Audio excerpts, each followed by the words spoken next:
This is Autoline Daily, the show dedicated to enthusiasts of the global automotive industry. We're getting more details of how GM and Hyundai are going to work together. Hyundai says the first step involves supplying GM with electric commercial vehicles. GM will simply rebadge the Hyundai vehicles and sell them in North America. Now the question is, which vehicles will Hyundai sell to GM? Currently, Hyundai's commercial lineup of electric vehicles includes fuel cell-powered Class 6 and 7 trucks and a city bus, as well as a battery version of the city bus. Hyundai is also working with Iveco in Europe, which will use Hyundai's ELCV, or Electric Light Commercial Vehicle platform, for a vehicle called the e-Movie. Also, Kia has designed a modular family of electric commercial vehicles called PBV that are supposed to go on sale this year. Those vehicles would seem to compete directly with GM's Bright Drop vans, but we don't know if they're part of the deal yet. We think that GM and Hyundai could end up cooperating on fuel cells, since it looks like GM's joint effort with Honda could evaporate as Honda pivots to merge with Nissan. Cadillac is coming out with its first V-Series EV, a version of the Lyriq, and the specs look pretty good. 615 horsepower, 650 pound-feet of torque, or 880 newton meters, standard all-wheel drive, 0 to 60 in 3.3 seconds, using what Caddy calls Velocity Max mode. It comes standard with a 102 kilowatt-hour battery pack and 285 miles of range, and it's priced at just under 80 grand. Additional standard equipment includes Brembo brakes on the front, continuous damping control, Super Cruise, an augmented reality HUD, and a 23-speaker sound system. To set it apart from other Lyriqs, it gets unique fascias, badging, and wheels, as well as a specific EV sound signature. The Lyriq V will be sold globally, and it goes on sale in a matter of months. The cost of a new car is just too high for many buyers, so Honda is going to start making more of its lower trim models. It says those vehicles will be a small portion of the overall sales pie, but it will help with the affordability of a new car. Dealers are also calling on Honda to add more hybrids to its lineup, especially some of its larger models. They feel it's a way to bring affordability to electrified vehicles. While hybrids typically cost more than ICE-only vehicles, they're cheaper than pure electrics. Canadians that are considering a Tesla better act fast. Without giving a reason, the EV maker said it's raising prices on all of its models except the Cybertruck at the start of February in Canada. And it's raising them a lot.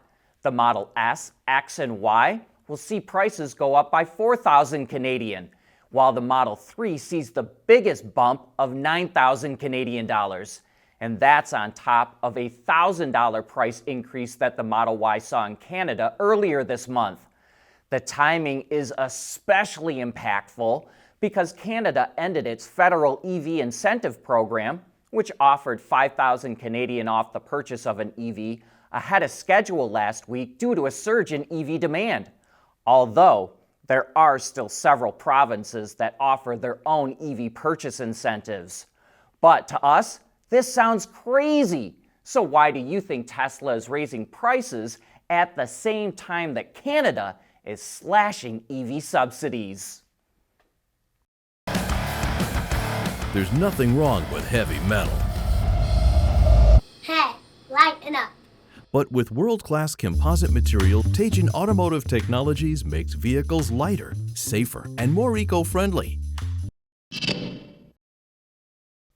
Toyota has to be getting more and more concerned with BYD. As we reported earlier this month, BYD outsold Toyota with EVs in Japan last year for the first time ever, and now BYD has taken the sales crown from Toyota in Singapore. Last year, BYD sold nearly 6,200 vehicles in Singapore, compared to 5,700 for Toyota, which makes BYD the #1 brand in the country. And while those numbers are small, We think BYD's surging growth has got to be concerning to Toyota.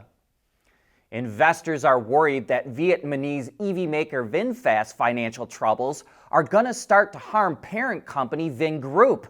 The company has invested $13.5 billion into VinFast as of October, and in November, it pledged another $3.5 billion.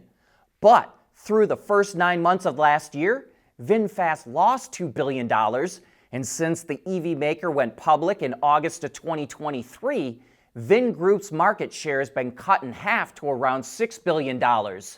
As a result, the value in Vingroup's foreign investment has dropped by nearly 60%. But despite the concern from investors, Vingroup says it's going to continue to support VinFast. Volkswagen says Europe's emission standards will cost it €1.5 billion this year.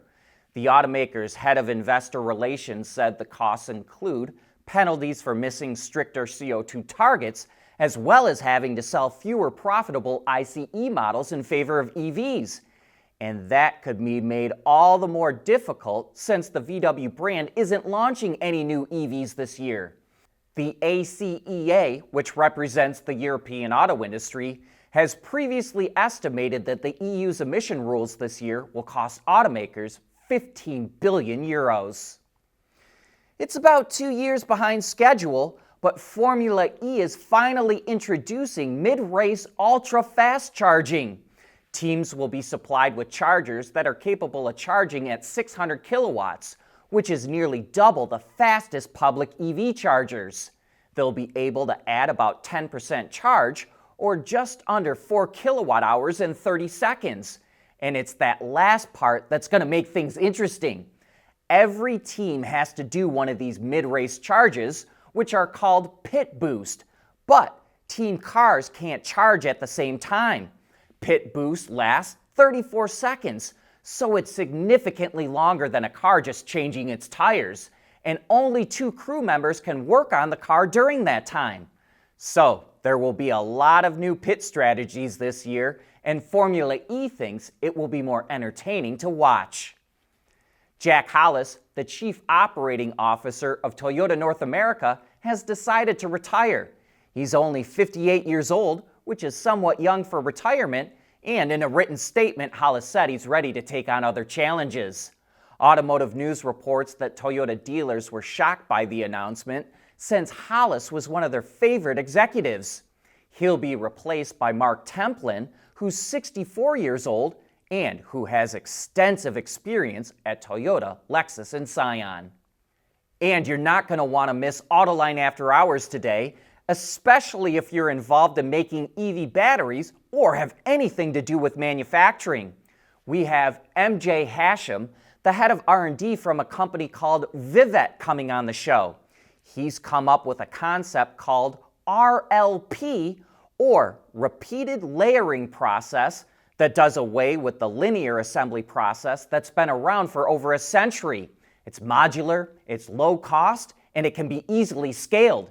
Even more interesting, it uses a slower cycle time than today's battery assembly processes, but is still more efficient. There's a lot to unpack on how it all works, so join John and Gary, as well as Brett Smith, when the show goes live at 3 p.m. Eastern Time today. And that brings us to the end of this show. I hope to see you later.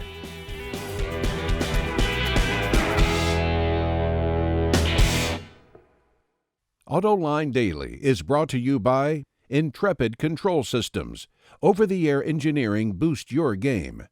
And by Teijin Automotive Technologies, the formula for better mobility.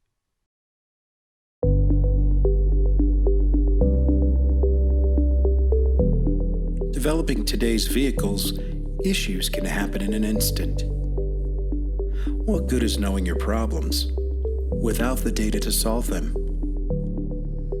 Meet Wireless Neovi Cloud, your secure off-the-shelf solution, empowering real-time collaboration for quick resolution. With Wireless Neovi Cloud, your team can prevent issues before they can escalate. driver communication data, and remote diagnostics to analyze and resolve your problems using OTA, allowing your executives oversight throughout the process. Wireless Nearby Cloud, your vehicle update solution in production and on the road. Intrepid Control Systems, driven by your data.